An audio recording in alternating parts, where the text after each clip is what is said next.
자, 그러면 오늘 말씀을 선포하도록 하겠습니다. 오늘 말씀 제목은 왕국의 보상 약속 이렇게 되어 있고요. 본문으로는 우리가 마태복음 19장 27절부터 30절까지 27, 28, 29, 30 네 구절 우리 같이 소리내서 읽고 말씀을 이어가도록 하겠습니다.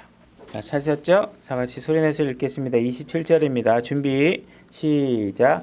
그때 베드로가 그분께 응답하여 이르되 보소서 우리가 모든 것을 버리고 주를 따라 싸우니 그런즉 우리가 무엇을 얻으리이까 하매 예수님께서 그들에게 이르시되 진실로 내가 너희에게 이르노니 다시 나기한데 곧 사람의 아들이 자기의 영광의 왕좌에 앉을 때 나를 따른 너희도 12왕좌에 앉아 이스라엘의 12지파를 재판하리라. 또 내 이름으로 인해 집이나 형제나 자매나 아버지나 어머니나 아내나 자녀나 토지를 버린 모든 자는 100배를 받고 또 영존하는 생명을 상속받으리라. 그러나 처음인 자들 중에 많은 자들이 마지막이 되고 마지막인 자들이 처음이 되리라.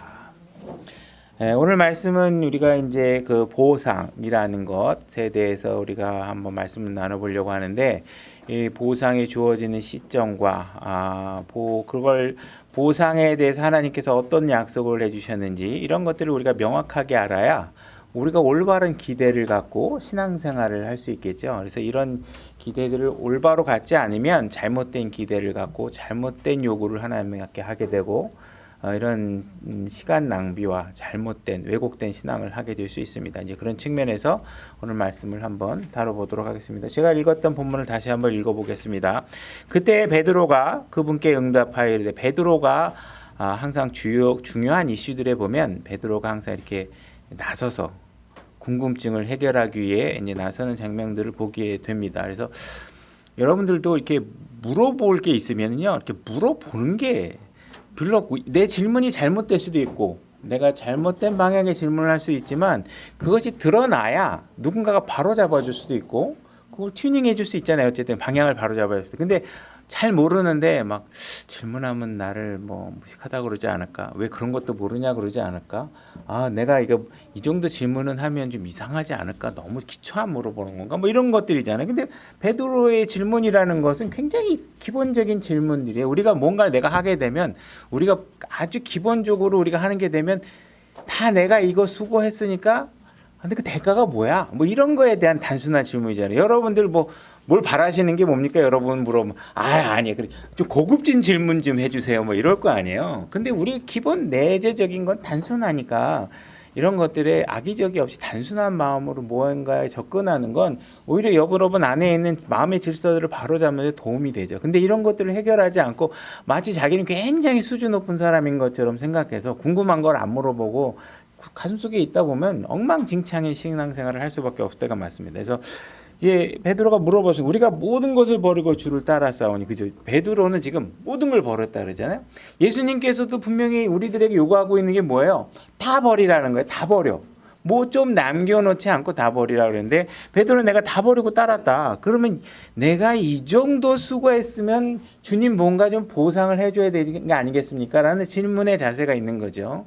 이게 우리가 알겠지만 예수님께서 바로 잡으시죠. 그거는 올바른 질문이 아니라 이렇게 바로 잡으실 텐데, 바로 잡는 것도 중요하지만 바로 잡을 기회를 얻었던 건 뭐냐면 그 안에 갖고 있었던 원초적 궁금증을 진짜 해소하고 싶어서 물어보는 자세가 있었기 때문에 가능한 거예요. 그래서 여러분들이 너무 신앙생활을 막 무슨 강극, 개비론, 천년왕국, 여기서의 용은 뭐를 상징하고 이런 게 알고 모르는 걸 하나님께서 다루시는 거 별로 없어요. 이 주님께 예수님께서 우리들의 마음의 동기가 정말 잘못되어 있는 건 아닌가, 올바로 되어 있지는 않는가, 이런 것들을 자꾸 튜닝하고 해주시고 싶어하지 그런 지식에 대해서 이렇게 막 예수님께서 강조하시는 경우는 그렇게 많지 않습니다. 일단은 베드로의 이렇게 잘못된 좌충우돌하는 질문이 결국은 베드로가 양들을 먹일 수 있는 지위를 얻게 되는 과정에 놓이게 되는 것이죠. 그죠?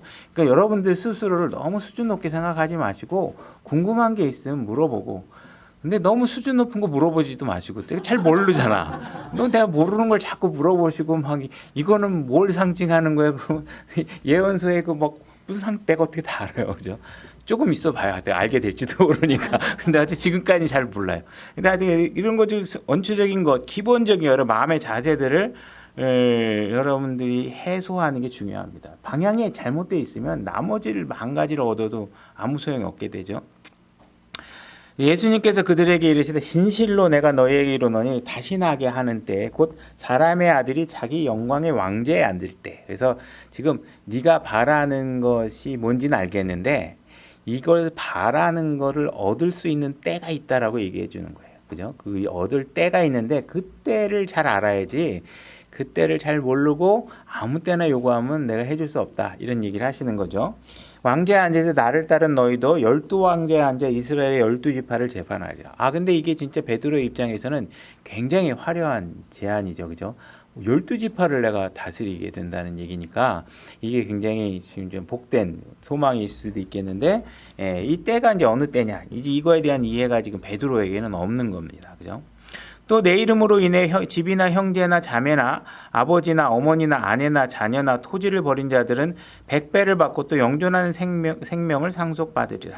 자, 그래서 지금 예수님께서 우리에게 요구하고 있는데 제발 아내나 가정사, 친족, 그리고 네가 갖고 있는 재산 이런 거 다 버려라 이렇게 얘기하고 있잖아요. 이 말이 들어오면 여러분들은 이게 진짜 무슨 말일까 이런 생각이 들잖아요, 그죠? 그래서 이 말의 뜻을 여러분들이 빨리 해소를 해야 마음의 평화를 누릴 텐데 이게 참 쉬운 일이 아니죠. 가족을 다 버리고 한다는 일이. 그래서 이 문제도 오늘 한번 잠깐 언급해보고, 그러나 처음인 자들 중에 많은 자들이 마지막이 되고 마지막인 자들이 처음이 되리라.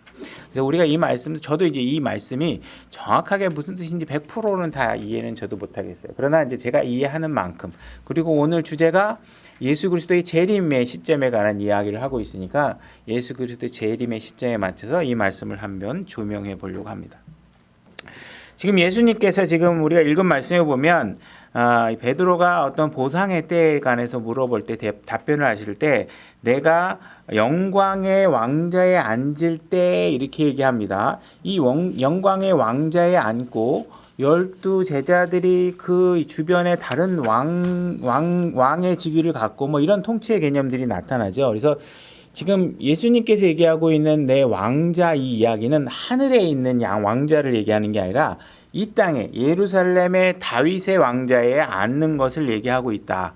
그리고 이 12 제자들이 또한 통치를 하게 되는 상황들을 얘기하고 있는 걸로 봤을 때 이것은 하늘에서 일어나는 일은 아니라는 것을 우리가 명백하게 알 수 있습니다. 하늘에는 이런 사건들이, 이런 통치의 개념들이 이 땅과 같은 상태로 그런 시스템으로 움직이지 않죠. 그래서 지금 예수님께서는 내가 실제로 왕좌에 앉게 될 거다. 이 땅에서 그게 언제냐? 재림할 때를 얘기하겠죠. 그래서 이 땅에 와가지고 예루살렘에 있는 다윗의 왕좌에서 분명히 내가 앉게 될 거고 너희들은 12지파를 심판하게 되는 위치에 있게 될 것이다. 이렇게 얘기를 하고 있습니다. 그래서 우리가 이 말씀을 들어보면 우리는 이 말씀이 2000년 전에 예수님이 오셨을 때 기록된 건데 우리가 2000년 후에 이 말씀들의 경과 과정들을 쭉 보면 이 말씀이 지금 이루어지지 않았다는 사실을 알 수 있어요.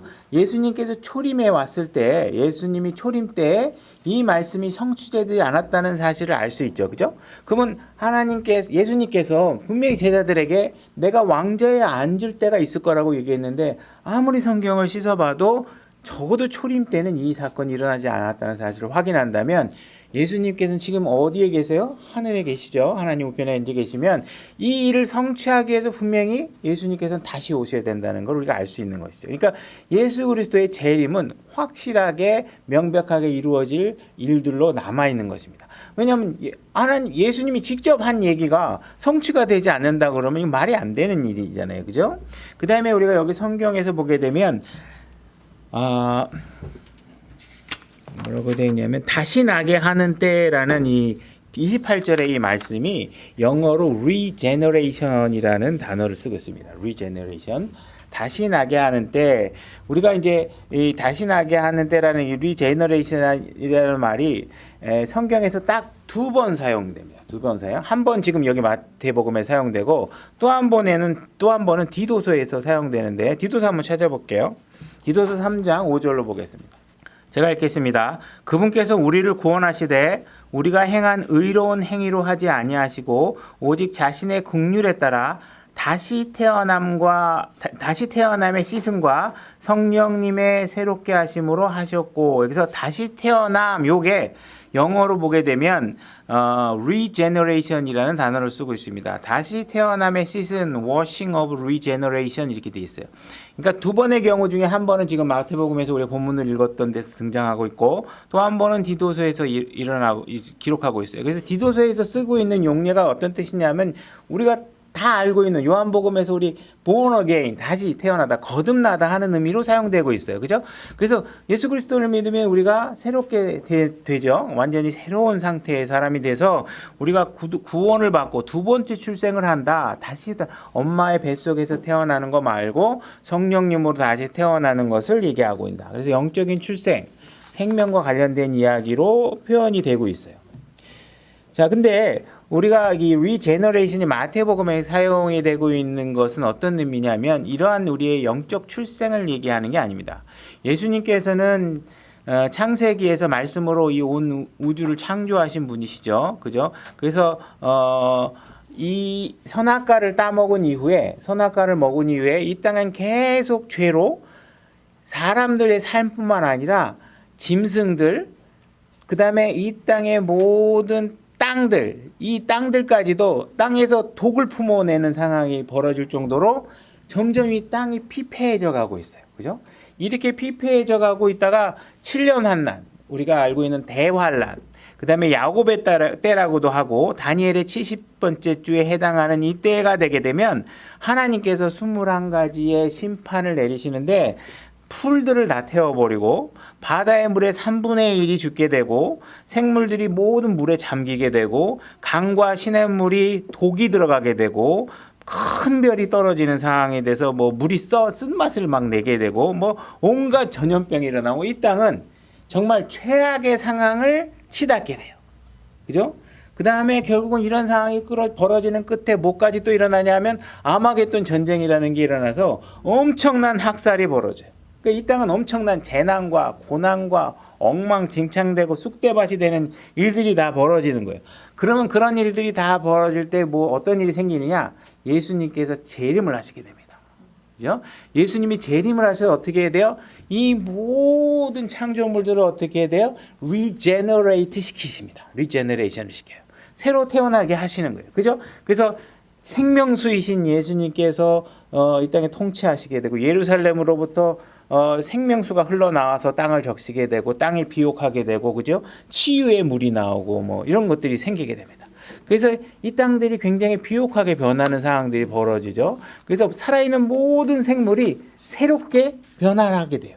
그래서 리제너레이션이라는 것이 하나의 용례는 우리가 새롭게 태어나는 거, 그죠? 죄악으로 살다가. 또 하나의 용례는 뭐냐면 예수님께서 재림을 하게 되면 이 땅의 모든 생태계가 새롭게 바뀝니다. 환경운동가들이 그렇게 원하던 자연의 회복이 다 되고 모든 것들이 다 이제 그때 가서 이루어져요. 그러니까 그 전까지는 인간이 아무리 뭐 환경운동을 하고 고래를 보호하고 뭐 북극에 있는 생명들을 보호하고 그래봐야 안 돼요. 왜? 예수님의 말씀이 다 이루어져야 되니까. 그 말 되는 게 아니죠. 우리가 뭘 한다고 하나님의 말씀을 막 저항해서 아니야. 내가 자연을 더 멋있게 만들어서 비옥하게 만들 거야. 이건 하나님하고 맞짱 뜨자는 거죠. 그리스도인은 그런 태도를 취할 필요가 없어요. 하나님께서 우리에게 뭘 요구하시는지 잘 이해 못하면 하나님이 요구하지 않은 일을 해봐야 소용없는 일에 자꾸 매달리게 되겠죠. 그죠? 자, 우리가 참고로 한번 더 찾아볼까요? 이사야서 55장 12절. 제가 읽겠습니다. 너희가 기쁨으로 나가며 평안히 인도될 것이요 산들과 작은 산들이 너희 앞에서 소리내어 노래하고 들의 모든 나무가 손뼉을 치리라. 여러분들은 이 뭐 산, 나무 이런 것들이 그냥 아무 소리도 안 하는 것 같지만 성경은 이들조차도 뭔가 기쁨을 이야기하고 주님께 영광을 돌리는 일들이 그런 소리를 낸다는 것을 우리가 알 수 있죠. 그래서 예수님께서 이 땅에 오셔서 왕좌에 앉게 되면 숨쉬는 모든 것들이 주님을 찬양하고 경배하는 일이 생긴다는 것입니다. 이 때가 바로 regeneration 된다. regenerate 되는 때가 된다. 이렇게 얘기를 하고 있는 것입니다. 그래서 이 일들이 일어나게 되면 예수님은 자기 영광의 왕좌에 앉으시게 될 거고 12사도들은 또 주변에 12지파들 중에 한 지파씩을 맡아서 그들을 통치하고 심판하는 일을 하게 될 것이라는 것입니다. 자, 그다음에 우리가 신약으로 가서 우리가 이 때를 신약에서는 모든 것을 회복하는 때 이런 말을 표현합니다. 사도행전 3장 19절로 가보겠습니다. 제가 읽겠습니다. 그런즉 너희는 회개하고 회심하라. 그리하면 새롭게 하는 때가 주의 앞으로부터 이를 때 너희 죄들이 말소될 것이요. 또 그분께서 예수 그리스도 곧 너희에게 미리 선포된 분을 보내시리라. 하나님께서 세상이 시작된 이래로 자신의 모든 거룩한 대언자들의 입을 통하여 말씀하신 때 곧 모든 것을 회복하시는 때는 회복하시는 때까지는 하늘이 반드시 그분을 받아들여야 하느니라. 자, 앞으로 일어날 일들도 지금 신약에 들어와서 즉흥적으로 무엇이 계획이 생긴 게 아니라 사실 구약의 대언자들이 입으로 말을 한 것들이 있다는 것이에요. 그것이 이루어져야 되는데 이런 것들이 이루어지기 위해서는 초림 때 이루어지지 않았기 때문에 그분은 다시 오실 수밖에 없고 그분이 다시 오시기 전에는 하늘에 계실 것이고, 그죠? 하늘에 계시다가 모든 것을 회복해야 될 때가 있는데 그 때가 되어야 예수님께서 다시 이 땅에 오시게 될 거라는. 모든 것을 회복해야 될 때 이전까지는 어디 계셔야 돼요? 하늘이 붙잡고 계세요. 그분을 하늘이 딱 갖고 계시다가 하늘이 받아들이고 계시다가 이제 그분이 다시 모든 것을 회복해야 될 때 이제 하늘이 그분을 이 땅으로 다시 내려보는 상황이 되겠죠. 그래서 우리가 예수 그리스도를 믿고 구원을 받는 성도들이 우리가 주님께서 주신 약속 중에 한 가지를 굉장히 소홀히 생각을 하고 잘 잊어버리고 마음에 두지 않는 것이 있는데 바로 이 땅의 모든 것들을 회복하시게 된다. 지금 이 세상은 근심거리도 많고 뭐 재난도 많고 하여튼 뭐가 좀 만족스럽지 못한 이런 상황들이 있지만 여러분들을 구원하셨던 그 예수님께서 바로 이 모든 여러분들이 불편하게 여기고 있는 모든 환경들 또한 완벽하게 완전히 새롭게 완전히 만들어 놓으실 것이다. 그래서 하나님께서는 자신의 민족을 새롭게 하실 뿐만 아니라 민족이 거하는 그 장소까지도 어떻게 하신다는 거예요? 완벽하게 새롭게 만들어 놓으실 것이다. 이 두 가지 약속이 병행되어 있다는 사실. 근데 우리는 자꾸 지금 우리의 있는 삶만은 자꾸 생각하고 앞으로 이루어지게 된 정말 그 쾌적한 환경에 대한 소망이나 이런 걸 잘 이해하지 못하고 살 때가 있다라는 것이죠. 그래서 우리가 바라야 될 것이 하나님께서 이미 약속해 주신 것이 너무나도 놀라웠고 이런 것들이 많기 때문에 우리가 그런 모든 것들을 잘 생각하면 우리가 어떤 것을 중시해서 우리가 이 땅을 살아야 되는지 무엇을 위해서 우리가 살아야 되는지에 대해서 명확하게 더 동기를 부여받을 수 있다라는 것을 말씀해 주고 계시는 것입니다. 그래서 분명히 많은 대언자들이 구약을 통해서 여러 가지 대언들을 했는데 그 대언들 중에 어떤 것들은 초림에 성취된 것들이 있죠. 성취된 것들이 있는데 아직 그것이 성취되지 않은 것들 대언들은 그냥 무효가 되거나 무슨 다른 사건으로 인계되거나 뭐 주인공이 바뀌거나 뭐 이렇게 가지고 뭐 대강 뭐 그냥 일어난 거나 마찬가지야 이렇게 우길 수 있는 것이 아니라 문자적으로 다 완벽하게 다시 오셔서 성취하시게 될 것이다. 자, 마태복음 19장 28절로 가보겠습니다. 마태복음 19장 28절 제가 읽겠습니다. 예수님께서 그들에게 이르시되 진실로 내가 너희에게 이르노니 다시 나게 하는 때 곧 사람의 아들이 자기의 영광의 왕좌에 앉을 때 나를 따른 너희도 12왕좌에 앉아 이스라엘 12지파를 집판하리라. 여기서 나를 따른다 이 이야기는 구원과 관련된 표현이 아닙니다. 우리는 구원을 받기 위해서 무언가 섬기는 일을 요구하지 않습니다. 그죠? 분명히 구원은 선물이기 때문에 거저 얻는 거예요. 그러나 여러분들이 구원을 받았다면 반드시 섬기는 일을 하게 됩니다. 반드시 섬기는 일을 해야 되겠죠. 그래서 지금 이야기하고 있는 것은 구원을 받은 사람들이 섬김을 통해서 무엇을 받아요? 보상을 받는 문제를 얘기하고 있는 거예요. 그러니까 여러분들이 구원받기 전에는 어떠한 섬김이나 조건이나 여러분들이 어떤 행위로 인해서 얻을 수 있는 것은 구원은 안 되는 것이지만, 여러분들이 구원을 받았다면 반드시 행위와 섬김으로 통해서 보상을 받을 수 있도록 노력하셔야 됩니다. 29절, 또 내 이름으로 인해 집이나 형제나 자매나 아버지나 어머니나 아내나 자녀나 토지를 버린 모든 자는 100배를 받고 또 영존하는 생명을 상속받으리라. 자, 질문한 사람이 베드로고, 우리가 베드로의 사건을 한번 되짚어 보면, 성경을 좀 읽어보신 분들은 아실 텐데, 베드로는 모든 것을 버리고 예수님을 따른 사람이라고 베드로가 얘기했고, 그 말씀에 대해서 예수님이 너 틀렸다, 네가 언제 다 버렸냐, 이렇게 얘기하신 적도 없고, 분명히 이게 명확하죠. 근데 우리가 사건들을 기억해 보면 어떤 일이 있었냐면, 베드로의 장모가 아플 때 어떻게 했냐면, 베드로가 예수님과 더불어 가서 자기 장모를 치유해 주는 일이 있죠. 그죠? 다시 말해서 지금 베드로가 버렸으면 장모 돌보면 안 될 거 아니에요, 아픈데. 그죠? 근데 지금 가서 돌보잖아요. 그럼 이게 뭐지? 그 버린다는 얘기가 뭔 뜻이냐? 이 얘기를 우리가 정확하게 알아야 되죠. 그죠? 그러니까 분명히 베드로는 아내가 있었고, 가정이 있었고, 장인 장모가 있었어요. 베드로는 그 모든 아내와 가정을 팽개치지 않았어요. 왜? 그 팽개치면 가정을 잘 돌보고 살고라는 하나님의 말씀이 무시되는 거잖아요. 그 죄예요. 죄예요. 중요한 것은 무엇이냐? 그죠? 예수님께서 얘기하고 있는 것은 무엇이냐? 너희들이 교회에 나오고 하나님을 섬기는 일을 할 때, 제가 아내 때문에 못하겠어요. 우리 아버지 때문에 못하겠어요. 우리 엄마가 아파서 못하겠어요. 제가 집 사업을 하고 있는 게 있는데 그거 벌려놓은 거 하느냐고 예수님, 다른 일 못하겠어요. 이 얘기하지 말라는 거예요. 그죠? 주님을 따르려면 그 모든 우선순위에 주님과 더불어 하는 일을 최우선으로 둬야 되나요? 왜? 그게 너무 중요한 일이니까. 생명과 관련된 일이니까. 그죠? 여러분들이 하고 있는 모든 일들이 주님의 사역과 관련되어 있는 일이고, 여러분들이 구원받은 이에 변화된 삶이 새로운 생명을 구원하는 데 있어서 표본이 될 수 있는 일들이고, 여러분들이 복음 사역을 위해서 전하고 있는 일들이 생명을 얻어서 모든 사람들이 예수 그리스도 공동 상속자가 되는 일인데, 그게 얼마나 여러분 자식이 그 사역에 동참되지 않다는 게 얼마나 안타까워요. 저부터도 그렇게 생각하고 있고, 그죠? 그와 마찬가지로 내 자식이 귀하면 내 옆에 있는 형제 자매 이웃 많은 생명들도 동일하게 여러분들이 귀하게 생각을 하고 그들을 돌봐야 되는 일을 해야 된다는 거예요. 그러니까 하나님을 섬기는 일은 뭐 재산도 다 팽개치고 뭐 다 글자되게 노숙자가 된 다음에 이제 거지가 다 된 다음에 난 드디어 주님을 섬길 수 있어, 이렇게 되는 게 아니다. 여러분들이 해야 될 일도 다 하되 그 일의 모든 우선순위는 주님을 위해서 하시는 일이 최상에 있어야 된다는 거예요. 그죠?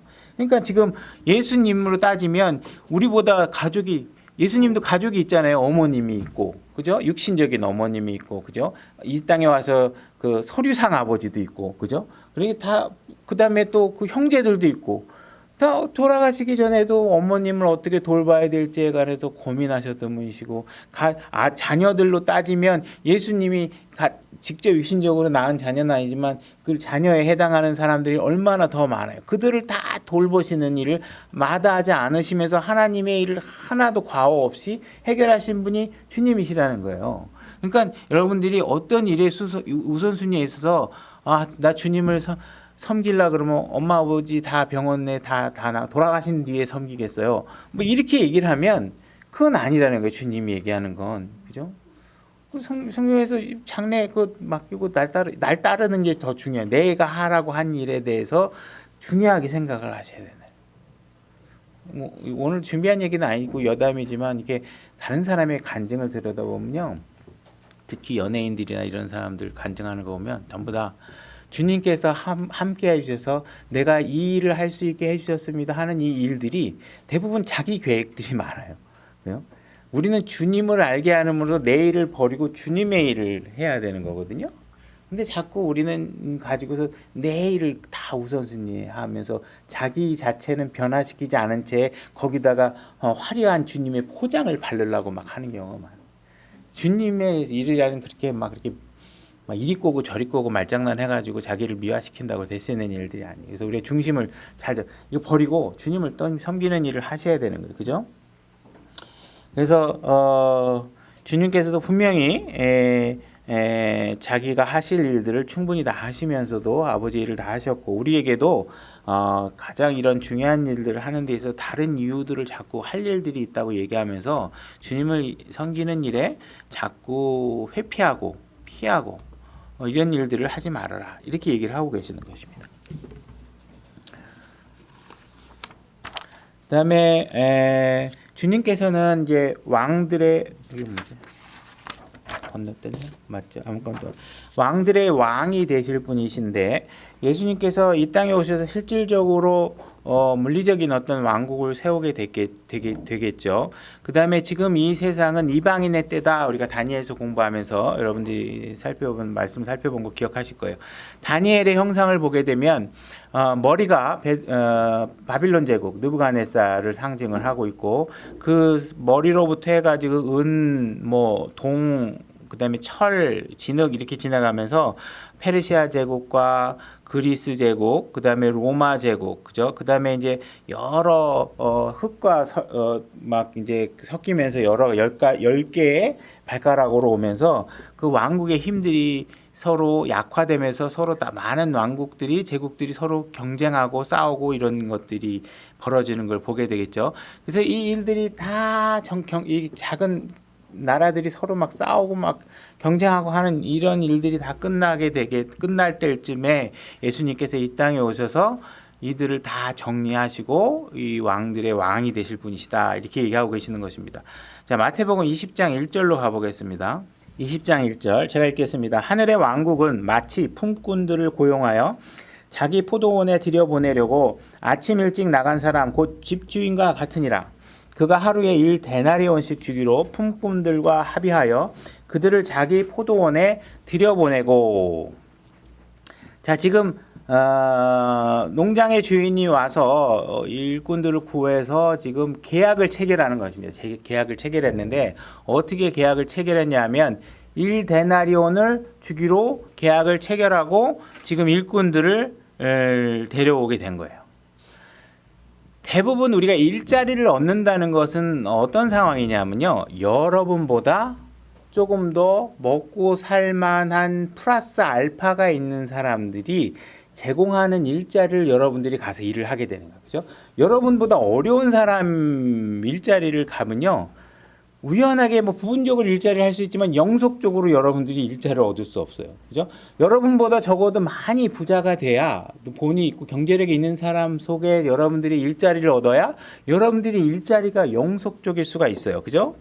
근데 여러분들이 이렇게 돈을 벌려면 부자가 있고 그 부자의 나머지 잉여 자산들을 운영하기 위해서 여러분들이 고용되는 것인데, 여러분들이 만약에 돈 있는 사람을 욕하면 그런 자리에 들어가서 일하면 안 되잖아요. 그죠? 그럼 여러분들이 어디 가서 일할 거예요? 막 착하게 사는데 돈도 없는 사람한테 가서 나 일자리 좀 달라고 그럴 거예요? 그거 안 되잖아요. 그러니까 여러분들이 부자들에 대해서 막 이렇게 무슨 불평불만을 하고 막 비난하고 하는 일에 대해서는 여러분들은 주의할 필요가 있다는 거예요.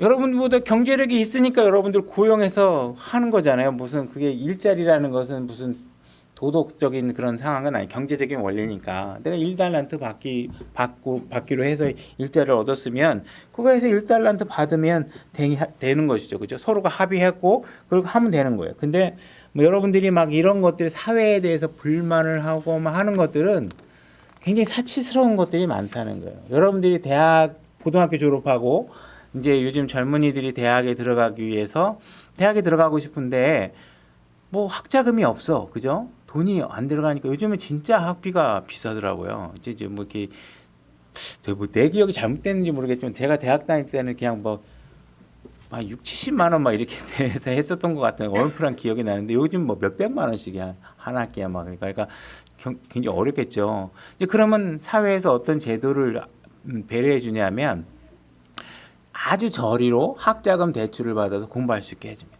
그죠?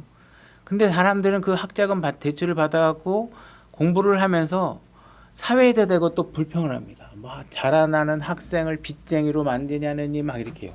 누가 그 빌려 쓰라고 강요한 거 아니잖아요. 자기가 필요해서 한 거잖아요.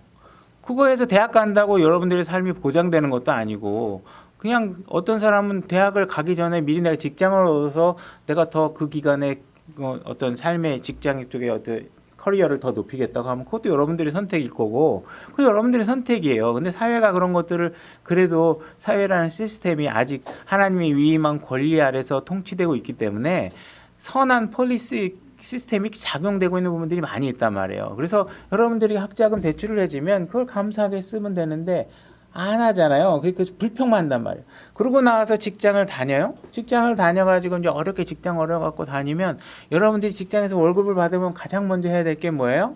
빌린 돈을 갚으셔야 돼요. 근데 대부분 그런 사람들이 어떻게 하느냐? 뭐 스타벅스 가서 6,000원짜리 7,000원짜리 커피 마시고 그죠? 뭐 5,000원짜리 6,000원짜리 디저트 먹어가면서 그죠?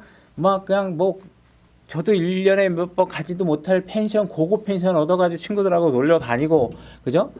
막 화려하게 여행 다니고 젊을 때 해외여행 다녀야 된다고 막 여행 다니면서 막 그 세상에 마케팅에 다 쇳대당해가지고 그 소비 활동에 열심히 한단 말이에요. 그러고 나서 세상에다 또 뭐 불평하는 거예요. 도대체 왜 세상이 나를 빚쟁이로 만들고 점점 빚이 늘려가냐고 그러고 막 이렇게 불평을 할 거 아니에요. 그죠? 그러나 세상은 여러분들이 그렇게 살도록 강요한 게 아니고 여러분들이 여러분들의 편의에 의해서 그렇게 선택한 거예요. 그걸 어떻게 관리하느냐는 여러분들의 문제잖아요. 여러분들이 살게 해주려고 그냥 여러분들이 시급을 1만 원씩 또 만들어줘요. 그럼 시급 1만 원 받으면 옛날에는 뭐 몇천 원 안 됐을 때 생각하면 고맙다고 해야 되는데 10,000원 갖고 돌아서 보면서 이까지 거 갖고 내가 어떻게 살라고 막 이런 자세를 갖는단 말이에요. 이게 하나님 보시기엔 어때요? 지극히 별로 합리적인 생각이 아니라는 거예요. 그런 자세를 갖는 게 스스로를 괴롭히는 거예요. 그걸 감사하게 생각하고 넉넉하다고 생각하면 여러분들이 넉넉한 삶을 살 수 있는데 그게 별것도 아니라고 생각하니까 막 쓰는 거예요. 남이 대출 받은 거 가지고 남이 돈 대출 받아가지고 그게 별것도 아니라고 생각하니까 갚을 생각도 잘 안 하는 거예요.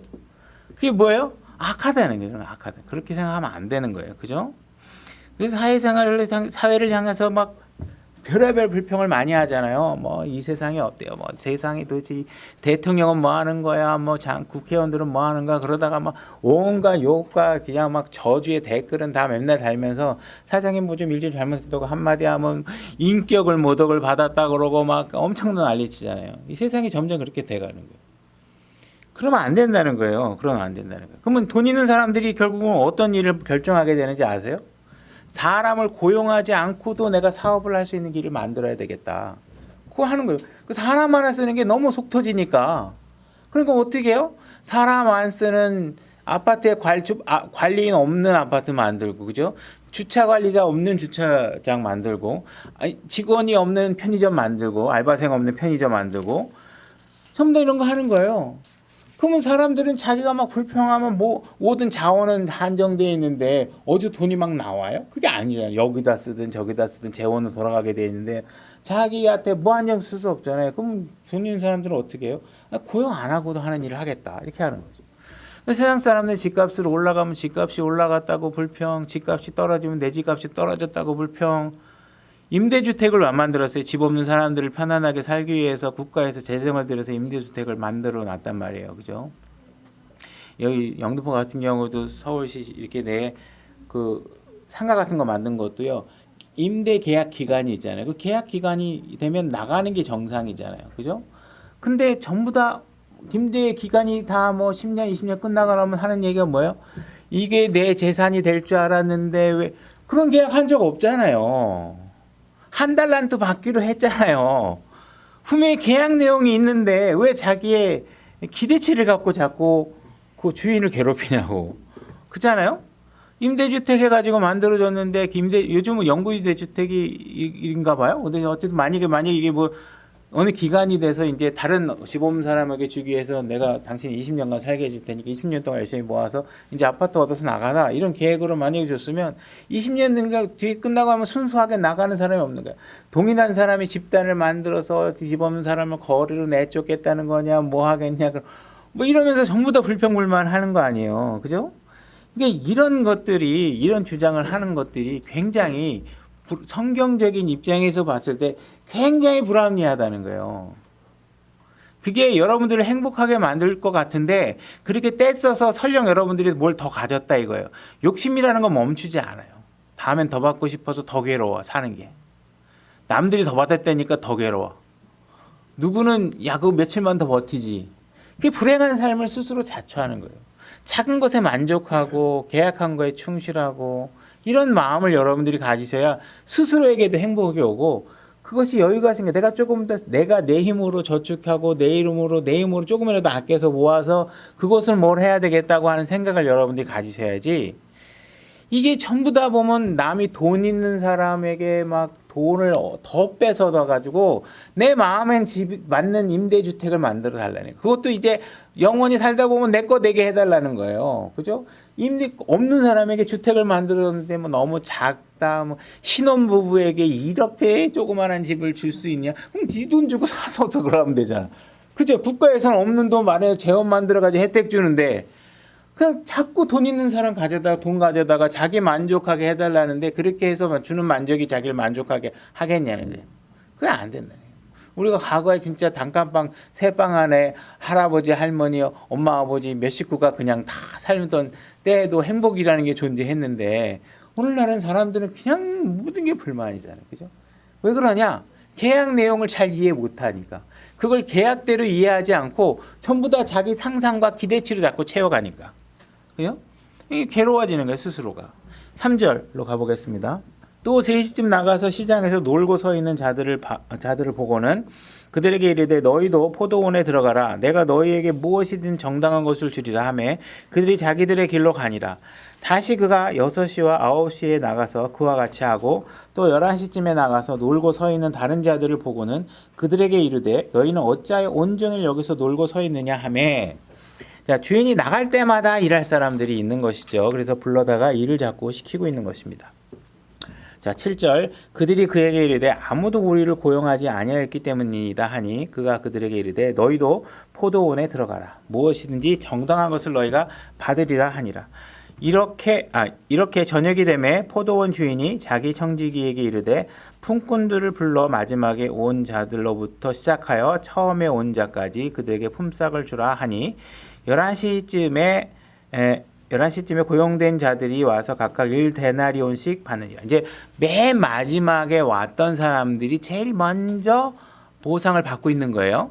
이 사람들이 받고 있는데 제일 아침에 일했던 사람이 1데나리온이라고 받기로 해서 일하기로 계약하고 왔는데 이게 막 저녁에 밤늦게 와가지고 1시간 정도도 제대로 일 안 하는 사람에게 1데나리온을 주니까 어떻게 이 머릿속에 이제 작동하냐 하면 이야 나한테 더 주는 거 아닐까? 이제 계약과 다른 기대치가 막 생기는 거예요. 계약과 다른 기대치가 와서 그러나 처음에 온 자들이 와서 자기들이 더 받을 줄 알았는데 자기들도 마찬가지로 각각 1데나리온씩 받았으므로 이렇게 얘기한 거예요.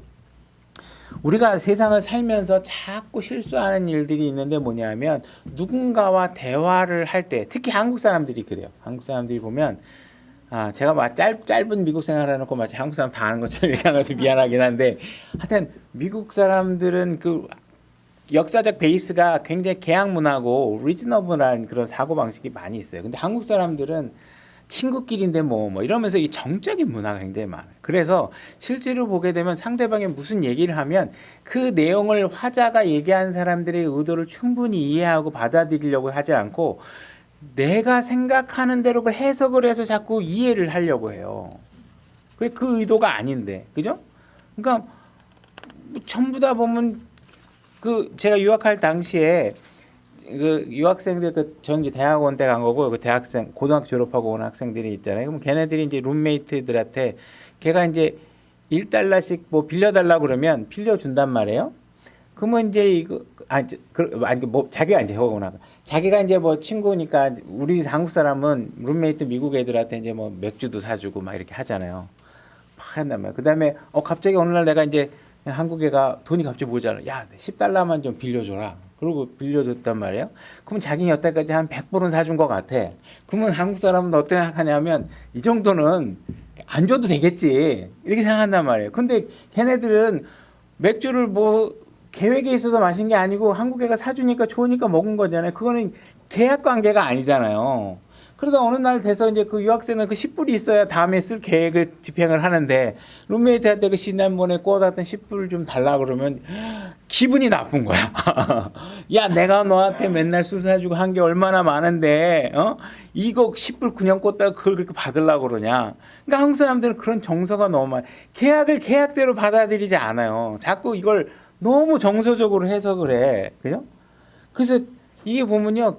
제가 구청일을 보면 구청에 딱 난 들어가서 보면 아, 이 사람이 이거 고발 조치할 것 같아. 그러면 나 이제 고발 조치를 준거를 해서 빨리 이거 거기 합당하게 고치려고 이제 노력을 해요.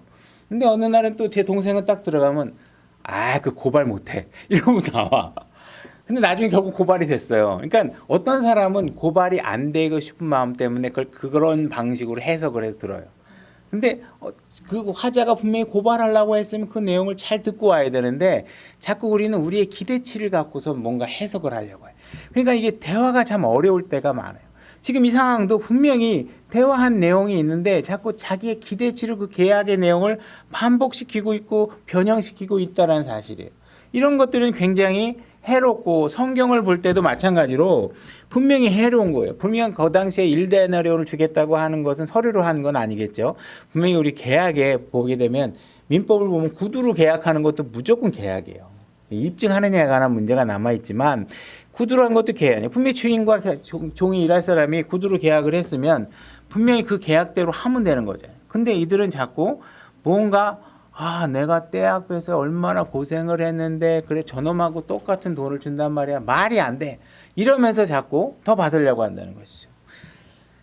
자, 이 11절 보겠습니다. 그것을 받은 뒤에 그 집 주인을 향해 투덜거리며 이르되 마지막에 온 이 사람들은 1시간만 일하였는데 당신이 그들을 짐과 낫체 열기를 견딘 우리와 같게 대우하였나이다 하니 그가 그들 중에 한 사람에게 응답하여 이르되 친구여 내가 내게 잘못한 것이 없노라 내가 나와 1데나리온으로 합의하지 아니하였느냐 이렇게 얘기하고요.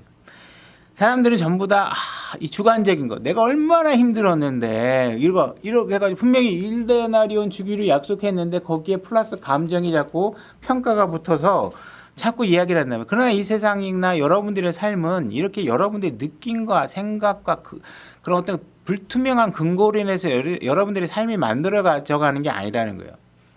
여러분들이 그 느낌으로 가다가 구체적인 팩트나 법적 근거가 있으면 결국은 여러분들의 느낌이나 이런 것들은 다 무너지게 돼 있어요.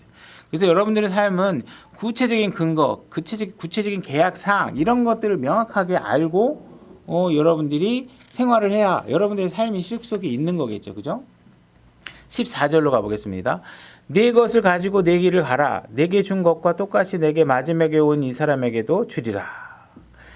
지금 여기 우리가 이제 명확하게 알 수 있는 건 농장의 주인은 하나님 아버지를 예표하고 있는 것이고 거기 농장에서 일꾼들을 부리고 일을 하게 하고 하는 분은 아들 하나님이라고 볼 수 있죠. 그 다음에 지금 청직 일을 맡아서 심부름을 하고 있는 사람은 성실하게 일하고 있는 사람들은 성령님이라고 할 수 있습니다. 그래서 우리가 구원을 여러분들이 받았다면 여러분들이 구원받을 때 하나님께서 나에게 약속해 준 것이 무엇인지를 명확하게 이해를 해야지 그 계약 내용을 정확하게 이해하지 않고 하나님 앞에 나 하나님 믿으면 내가 사업 잘 될 줄 알았는데 하나님 이게 뭐예요? 내가 진짜 하나님 내가 사업 잘 될 줄 알고 내 이번에 헌금도 많이 했잖아요. 내가 이렇게 헌금 많이 했는데 왜 사업을 이렇게 엉망으로 되게 해주세요. 하나님 믿으면 내 삶의 고난은 이제 다 사라질 줄 알고 내가 교회에다 매일 이렇게 열심히 헌금하면 모든 어려운 문제가 다 해결될 줄 알았는데 하나님 도대체 나한테 왜 그러는 거예요? 근데 하나님 믿으면 다시는 안 아플 줄 알았는데 왜 이렇게 나한테 자꾸 병이 생기게 하고 아프게 하고 그러는 거예요?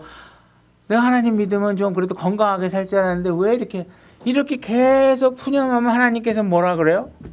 나는 내한테 잘못한 게 없다. 너는 그냥 내가 주기로 한 거 받고 그냥 가라. 이렇게 얘기하시는 거예요. 자꾸 투덜대지 마. 내가 언제 그런 약속한 게 있냐. 내가 너하고 약속한 거 난 다 지켰다.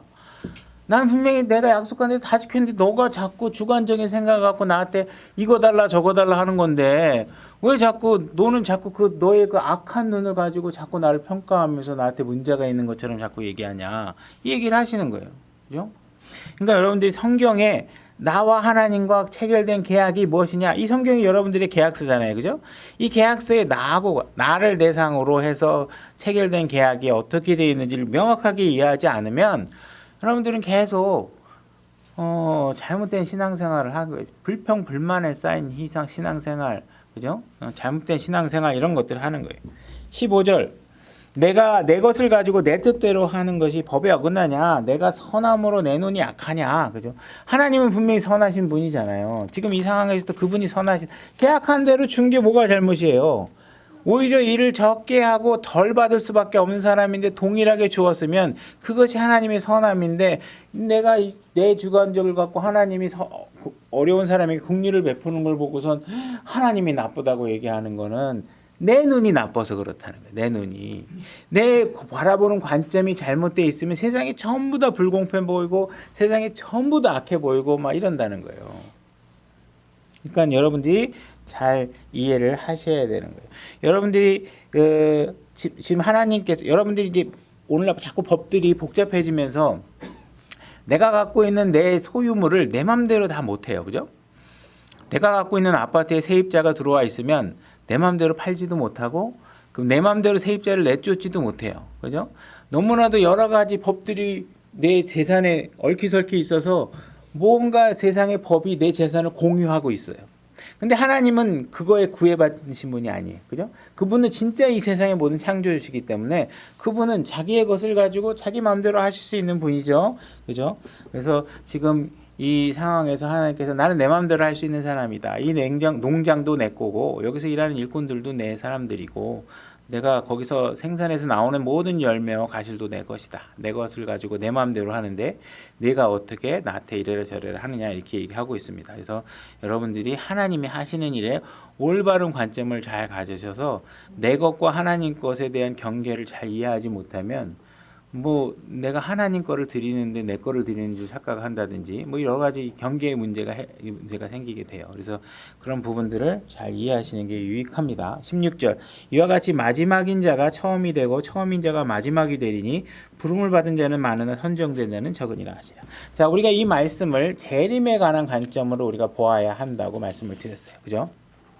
2000년 전에 예수님께서는 자신의 일을 하시다가 그 자리를 비우면서 그 자리에 대신 일할 사람들을 데려다가 일을 시키기 시작합니다. 그죠? 초대교회 당시 사도를 필두로 해서 많은 사역지들이 순교를 하기도 하고 또 많은 사람들이 수고를 해서 복음을 전하는 일들이 계속 벌어지죠. 그래서 1세기에 수고했던 사람들, 그죠? 10세기에 가서 수고한 사람들, 뭐 15세기에 수고한 사람들, 21세기 오늘날에도 수고한 사람들이 있겠죠. 그 과정에 많은 사람들이 하나님 앞에 모두 동일한 자세를 취했어요. 내가 하나님 앞에 목숨을 바쳐서 일하는데 도대체 내 보상이 무엇입니까?처럼 베드로와 같은 질문을 하나님한테 했을 거예요. 그죠? 그때 하나님께서 말씀하고 있는 기준은 무엇이냐 하면 내가 이 보상은 해주긴 하겠지만 내가 정한 때, 다시 말해 내가 예수 그리스도께 다시 오시는 때에 네가 갖고 싶은 거를 갖는 게 아니라 내가 너와 계약한 내용대로 보상을 해 주실 거라고 얘기하고 있는 거예요. 그죠? 근데 많은 목회자들이 이 부분에 관해서 명확한 이해가 없으니까 내가 이 교회를 세우는데 얼마나 수고를 했는데 하나님 나를 이렇게 그냥 방치하시면 되시겠습니까? 적어도 내가 이 교회에서 은퇴하면 노후를 살 만한 아파트 한 채는 주셔야 되는 거 아닙니까? 내가 적어도 이렇게 사역을 20년, 30년 이 교회를 했으면 아내하고 같이 타고 다니는 차 한 대는 줘야 되지 않겠습니까? 이러면서 하나님한테 자꾸 보상을 요구하는 거예요. 하나님께서는 시끄럽다. 내가 너한테 줄 거를 나중에 다 줄 거니까 제발 넌 네 길을 가라 하고 지금 관여 안 하시겠다는 거죠. 여러분들 이 부분들을 잘 이해하셔야 된다는 거예요. 자, 20절로 가보겠습니다. 그래서 이 처음 된 자가 나중되고 나중된 자 같은 경우에도 분명히 지금 1세기에 일한 사람, 2세기 아침부터 일한 사람 여러 사람이 있지만 하나님께서 보상을 주실 때는 지금 어떻게 하냐면 마지막에 일한 사람에게 먼저 보상을 하시는 상황들이 보여지죠. 그래서 이런 상황들이 이렇게 오히려 마지막에 일한 사람들이 먼저 보상을 받을 수 있게 된다. 이런 부분들을 말씀하시는 것으로 이해하시면 될 것 같습니다. 20절로 가보겠습니다. 그때 세베대의 아이들의 어머니가 자기 아들들과 함께 그분께 나와 그분께 경배하며 그분에게 무엇인가를 바라매. 자, 아들을 가진 더군다나 장성한 아들들이죠. 이 아들들을 데리고 와서 예수님에게 와가지고 무언가 바라는, 다시 말해서 기도로 요구하는 이런 것들이 있다라는 거예요. 그죠?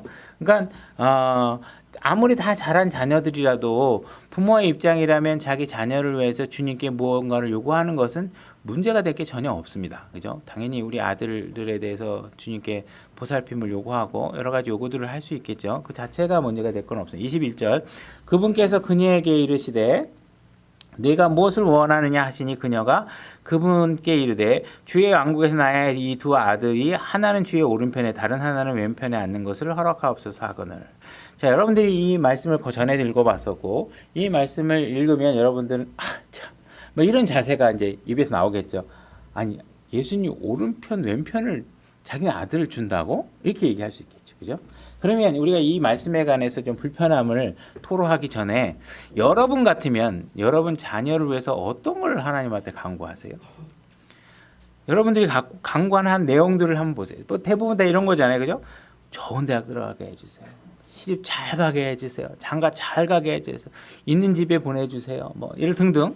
그 다음에 우리 아들들 아파트는 한 채는 잘 살 수 있게 해주세요. 뭐 이런 거잖아요. 그죠?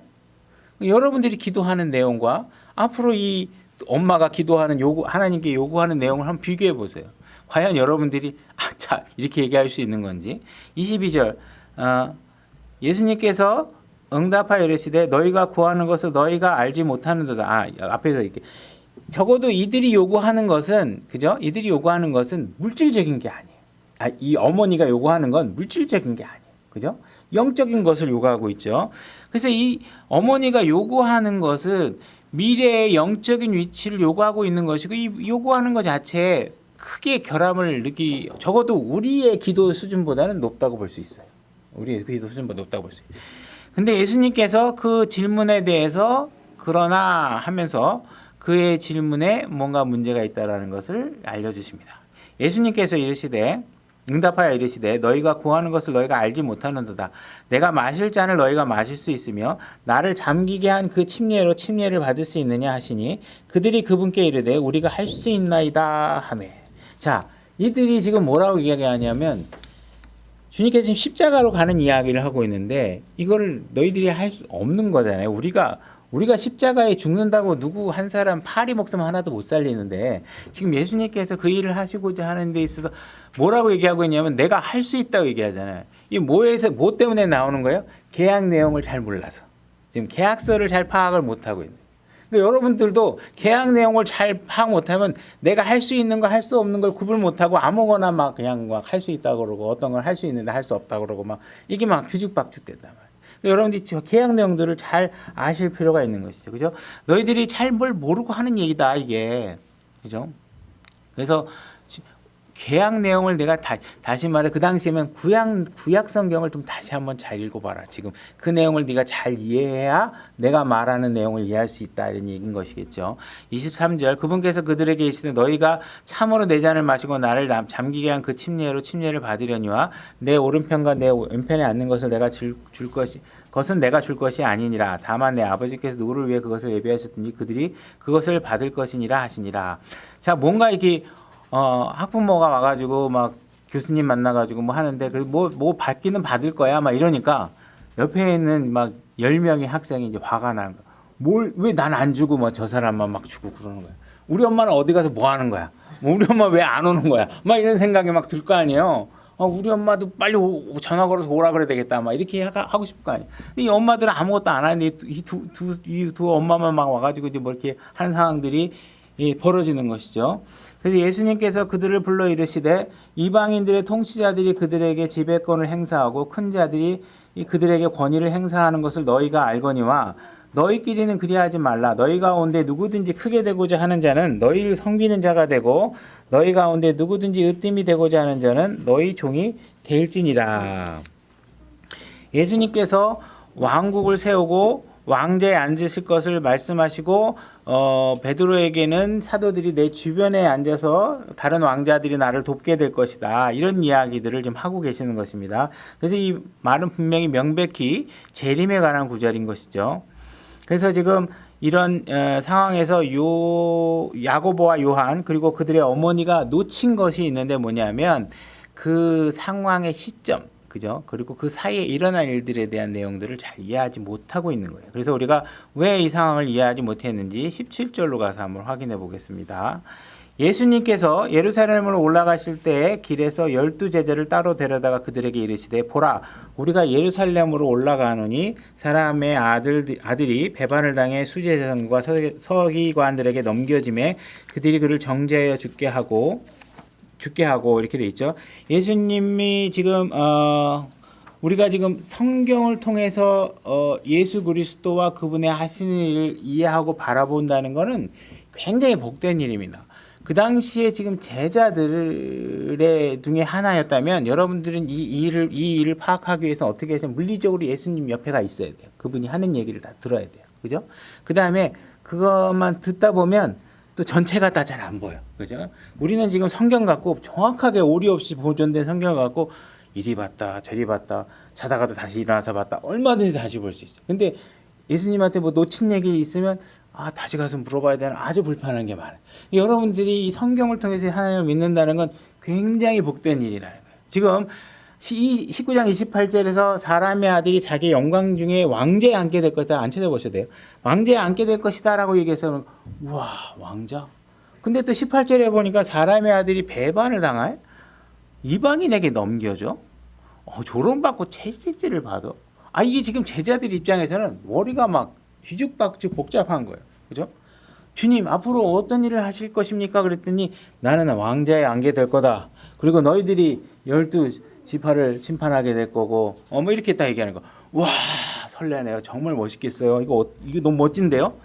그랬더니 또 다음에 그런 다 어떤 계획이 무엇이 있습니까? 그랬더니 예수님께서 나를 섬긴 사람들에게 값을 지불하고 보상을 하게 될 것이다. 좋겠는데요. 그때 내가 우리 12용사들이 주님 바로 그 옆에서 이제 막 열심히 따랐으니까 보상이 많이 주어질 것 같아요. 그죠? 너무 멋있는 거예요. 그래서 그럼 다른 계획은 또 없으니까 그러니까 예수님께 지금 얘기하는 게 뭐예요?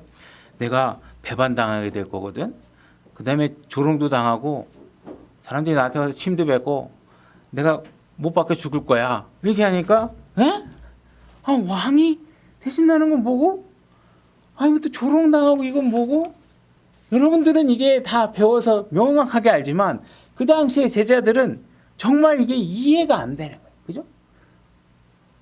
지금 이게 뭐 뒤죽박죽이냐. 이게 이 제자들이 그 당시에 이해 못했던 건 뭐예요? 예수 그리스도의 초림과 재림이 구분되어 있다는 것. 초림에 성취하셔야 될 것과 재림에 성취하셔야 될 것이 나눠져 있다는 사실들을 모르니까 지금 뭐예요? 재림 때 받을 수 있는 보상을 요구하고 뭐 이러는 것이죠. 그죠? 그러니까 지금 이게 뒤죽박죽인 거예요. 지금 제자들도 그 당시에 뭐 우리가 뻔히 알잖아요. 예수님 부활한다고 그렇게 귀에 못이 박히도록 얘기해놨는데 사흘째 되는 날 무덤에 가 있는 사람이 한 사람도 없어. 그럼 믿은 사람이 없는 거야. 그러니까 이게 얼마나 정말 불행한 일이에요. 여러분들이 얼마나 그 당시 사람들이 답답한 일이겠어요. 근데 여러분들은 이게 다 알고 있잖아요. 그죠? 이 기록된 말씀을 주신 게 너무나도 감사한 거예요. 그죠? 그래서 첫 번째로 올 때는 내가 죽으러 온 거고 두 번째 올 때는 왕으로 내가 올 것이다. 이 두 번의 오심을 여러분들이 잘 이해해야 그리고 그 보상은 언제 이루어지느냐? 중간중간에 보너스로 이루어지는 게 아니라 뭐든지 마지막에 다 결산이 될 것이다. 그래서 우리가 주님을 섬기기 위해서 여러분들이 때로는 포기해야 될 것들이 많이 있습니다. 그죠?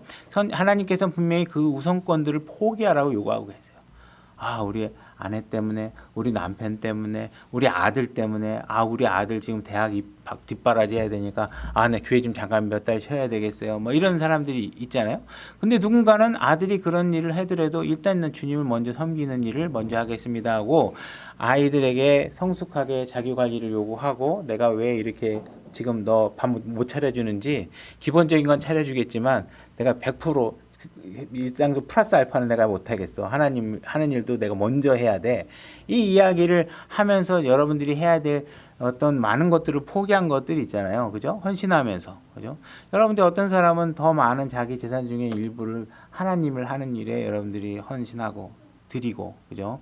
이런 일들을 하는 사람들이 있을 거란 말이에요. 그러면 내가 하나님 앞에 헌금도 지금 지난번에 몇백만 원을 했는데 도대체 하나님이 도대체 우리 집안을 경제를 왜 이렇게 힘들게 만드는 거야? 막 이렇게 불평하고 있을 때 여러분들이 이 내용들을 잘 이해하시면 여러분들이 선한 마음으로 하나님 앞에 헌신한 것들, 여러분들이 무슨 도깨비 방망이 두들기듯이 수리수리 마두리 하듯이 드린 거 말고 진짜 주님의 일을 위해서 드린 것들에 대해서 하나님께서는 하나도 빠짐없이 분명히 보상하실 거다. 근데 지금은 아니다. 그죠? 그래서 여러분들이 오래 참고 인내하고 재림의 사건, 재림 이후에 이루어질 일들에 대한 확실한 소망. 이것은 그냥 이루어질 수도 있고 안 이루어질 수도 있는 게 아니라 확실하게 분명히 이루어질 것이다. 그죠?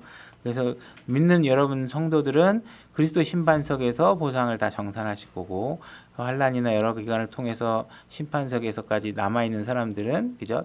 다른 하나님의 심판석에서 다 정산을 받게 될 것입니다. 그래서 그 심판에 대해 그 여러분들이 보상받는 이 문제에 관한 명확한 시점과 계약 내용에 대해서 잘 이해를 하셔서 여러분들이 자꾸 그 기복적인 거 이런 것들을 불필요하게 요구하지 마시고 여러분들이 하나님이 기뻐하는 삶의 총력으로 요즘 가성비라 그러잖아요. 가성비 넘치는 신앙생활을 잘 하시기 바랍니다.